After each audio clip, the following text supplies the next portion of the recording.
So guys welcome to my another video. हमने previous video में unit and measurement, motion in a plane, work energy and power and system of particle and rotational motion complete कर लिए थे। और इस video में हम gravitation complete करने वाले हैं। तो गाइज वीडियो को बिना स्किप कीजिए देखिएगा। तो चलिए स्टार्ट करते हैं। Chapter 8 gravitation, multiple choice questions. Question number 1, the SI unit of gravitational field intensity, metre per second square. Question number 2. The value of gravitational potential 0 on the Earth's surface. 3. The escape speed of a body from the Earth depend on at the height of the point of launch above the Earth's surface. Question number 4. A comet is orbiting the Sun in a very elliptical orbit. From the following, which amount will remain fixed? Angular momentum.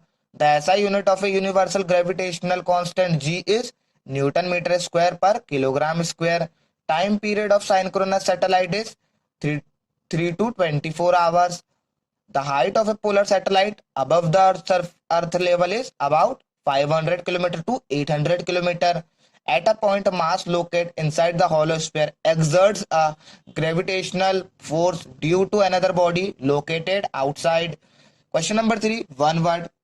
First, write the value of escape speed near the Earth's surface, 11.186 kilogram per second.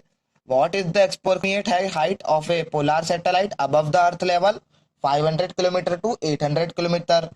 When will weightlessness appear the Earth's surface? When the value of weightlessness is zero. Write the value of the force of gravity due to a hollow sphere of uniform density at a point inside it, 0.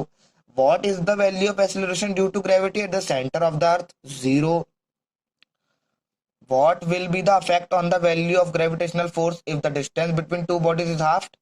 When the distance between the two objects. What is synchronous satellite?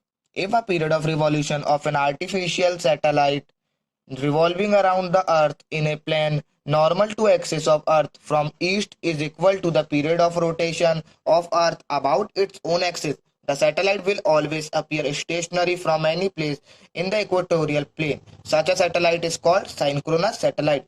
Which type of satellite is used for remote sensing? Polar satellite. Very short. Write the law of universal gravitational. According to this law, the force of attraction acting between any two particles is directly proportional to the product of their masses and inversely proportional to the square of distance. What is escape velocity? Escape velocity is that minimum velocity with which if a body is projected from the Earth's surface, it goes beyond the Earth's gravitational field and never returns back on Earth. Third, why is there is no atmosphere on the moon? The moon doesn't have atmosphere because the magnetic field is weak on the surface of the moon. Since the surface of the moon doesn't absorb a measurable quantity of radiation, the gas molecules are lost into the space. The surroundings of the moon are vacuum. Question 4 है, write the law of orbital motion of the planet. According to this law, a planet moves around the sun in an elliptical orbit with sun at one of its focus. This is called law of orbit. Question number 5, write the periodic law of planetary motion. According to this law, the square of period of revolution of a planet is directly proportional to the circle of mean distance of the planet from the surface. If t is the time period of revolution and planet around the scene and r is the mean radius of it, then t square is proportional r cube. T square is equal to proportional का sign हटा के constant r cube. T square is equal to k r cube. तो ये है law of period. What is weightlessness? Weightlessness in a condition when your body is in a free fall and the acceleration is downward at gravity. This condition can be defined by the zero gravity. So weightlessness occurs when there is zero support on our body. What is gravitational potential? The gravitational potential at a point and a gravitational field is equal to the amount of work done in bringing a body of unit mass from infinity to that point within the gravitational field denoted by U. Suppose there is a planet, there is moves around the sun at twice the speed of Earth. Then what will be its orbital size as compared to the Earth orbit? तो इसमें हमें दिया गया है time of period TE. TE ले लिया हमने काय का, अर्थ का, और टीपी ले लिए प्लेनेट का। इसमें क्वेश्चन में बोला गया ट्वाइस है, तो T E upon two, because T is equal to two two TP. Orbital size R E R P respectively, Kepler का third law, T square is equal to R cube, T की value रखे और ई की value रखे R P R E, तो T P T upon और 1/2 2/3, तो 0.631 R E. Very long answer. What is gravitational potential energy? Establish the formula for the gravitational potential energy in term of G. So the amount of work done in bringing a body from infinity to a point within the gravitational field is called the gravitational potential energy, denoted by U. U मतलब gravitational potential energy किसके बराबर होती है? Work done के। तो guys इसमें देखिए, diagram में देखिए कि इसमें सर्कल में आर रेडियस है, एम मास है, ओ वहां का मतलब पॉइंट है, ए टू बी का जो डिस्टेंस है वो डीएक्स है, स्मॉल वर्क डन हुआ है, और ए टू आर मतलब ए टू एम की जो वो है कि डिस्टेंस वो एक्स है, और एम टू पी की डिस्टेंस आर है, और एम टू इंफिनिटी की डिस्टेंस इंफिनिटी है, आर टू इंफिनिटी की डिस्टेंस इंफिनिटी है। ये जो इसमें हुआ है वो हमने कंसिडर करके लिखे। Consider mass of earth, earth का mass M, radius R, earth की radius R of a body, mass M, placed at a distance X पे एक बॉडी रखी है एम मास की, from the centre of the earth a, a force of attraction acting on a body by Newton's gravitational force F is equal to G M one M two upon R square. अब देखो जी दिया है, M one की value capital M, M two की value small M, और दोनों के बीच का separation X square, R square होना था तो एक्स स्क्वायर कर दी, डिस्टेंस हो रहा है। Work done by attraction force in bringing the body from A to B, work done होता है force into displacement, small work done हो रहा है तो D W upon F D X, D W is equal to G M M upon X square into D X. इसको equation second दे दिए। Now total work done by a force in bringing the body from infinity to the point P, therefore integration by equation second in the proper limit, work done is equal to dw की value equation second में थी वो यहाँ put कर दिए, फिर जी M M को बाहर निकाल दिए, 1/x², यहाँ का निकाल दिए तो यहाँ पे 1 बचा, फिर x को ऊपर ला लिए तो इनवर्स हो गया, और यूजिंग लिमिट से work is equal to minus G में अपॉन आर आ गया।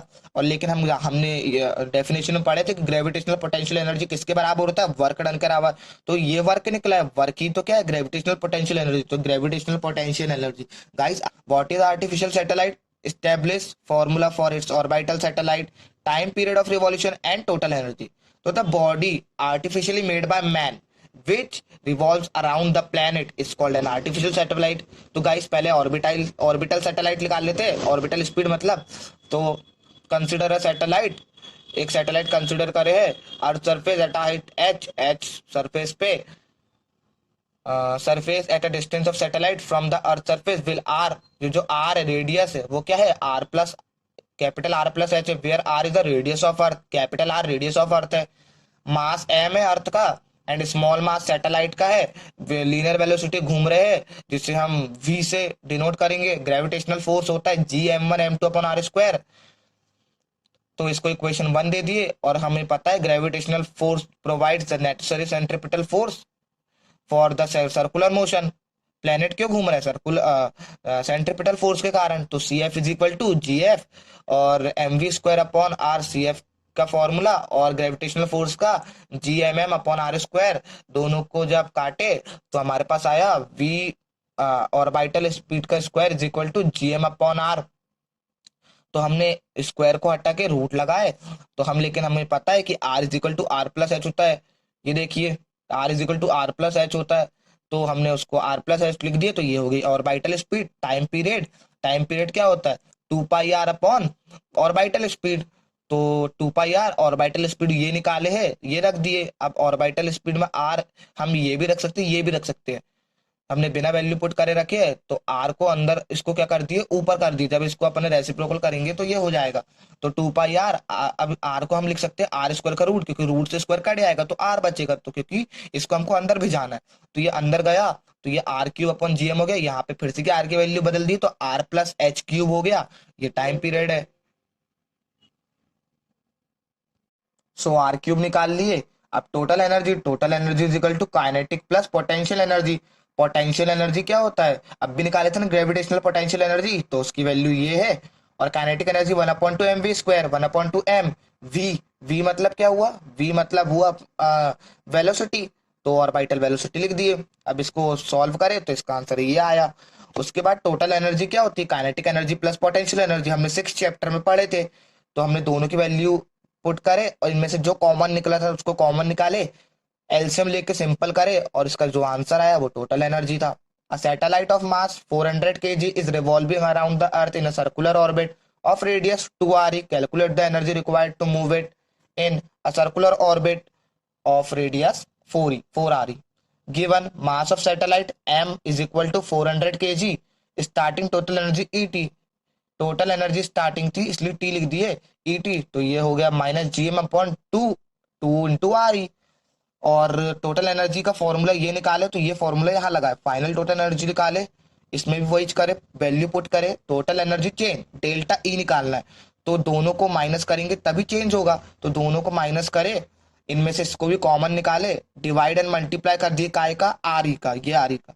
अब आर ई का मल्टीप्लाई डिवाइड कर दिए और फिर इसका आंसर आ गया 3.13 into 10⁹ joule. Question number 4, establish the formula for the escape speed of a body from the surface of the earth। Consider mass of earth m and radius r। Let the body of mass m at a distance x from the center of earth is placed at a point a। f is equal to gm1 m2 upon r square होता है, f is equal to gmm upon x square। Small work done हुआ है तो displace the body from distance A to B against the force. Against मतलब negative work हुआ है तो negative work लिख दिए, लेकिन यहाँ नेगेटिव साइन नेग्लेक्ट करना पड़ता है। तो now total work done bye calculating integration by equation 2 in proper limits. तो इक्वेशन 2 को प्रॉपर लिमिट में करे तो इसका आंसर आया हमारा ये इसको इंटीग्रेशन करे तो इसका आंसर हमारे पास कितना आया है, हमारे पास इसका आंसर आया है V E is equal to √2 gr। ये क्या है, ये है एस्केप वेलोसिटी। तो अब क्वेश्चन नंबर 5 है कैपलर्स का लॉ। कैपलर्स का लॉ, तो कैपलर्स के 3 लॉ थे, first law, second law, third law. तो इसमें तीनों लॉ लिखे। A planet moves around the sun in an elliptical orbit with sun at one of its focus, ये पहला लॉ है। सेकंड लॉ है the time joining the point from the sun sweeps out equal area in equal interval of time, ये second law है। Third law है the square of period of revolution of time of planet is directly proportional to the cube of the mean distance of the planet from the sun।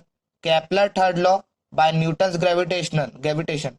Consider a planet of mass m revolving around the sun of mass capital M in a circular orbit or radius r with a linear velocity v। By Newton's gravitational law, the force of attraction acting on a planet due to sun। तो जो diagram में हुआ था वो लिखे। अब force of attraction acting on a planet due to sun is F is equal to gm1 m2 upon R square, gmm upon R square, क्योंकि इसमें m की वैल्यू और m की और r की दी थी। The force provide the necessary centripetal force, तो that is gravitational force centripetal force की इक्वल होगी। तो ग्रेविटेशनल फोर्स और सेंट्रीपिटल फोर्स के डिस्टेंस लिखे और v स्क्वायर, इसको इसको ऐसा भी लिख सकते हो इक्वेशन 1। अब time period of revolution of planet it's orbital speed will be, time period हमने क्या लिखे थे, circumference upon T, 2πr upon T, squaring both side, जब स्क्वायर करे तो ये 4π² r square upon T square by second equation and third equation, gm upon r v square की value रख दिए और यहाँ पे हमने थर्ड में स्क्वायर की वैल्यू रख दी, तो टी स्क्वायर gm इंटू इसका इधर इंटू कर दिया, इसका इधर इंटू कर दिया, तो टी जी स्क्वायर इसको करे। और अब एक चीज, नंबर हमेशा कांस्टेंट होता है, पाई की वैल्यू भी कांस्टेंट है, ग्रेविटेशन भी कांस्टेंट है और मास, अर्थ का मास भी कांस्टेंट है। इसमें सिर्फ आर क्यूब नहीं है कांस्टेंट, तो टी स्क्वायर इजिकल टू इतना पूरा कांस्टेंट हो गया और आर क्यूब बचा, तो T square proportional R cube. This is Kepler's third law. So guys, video पसंद आई हो तो वीडियो को लाइक कर दीजिएगा और चैनल पे नए हो तो चैनल को सब्सक्राइब कर दीजिएगा। आपको ऐसे वीडियो मिलते रहेंगे। सो गाइस, यहाँ पे खत्म होता है ये वीडियो।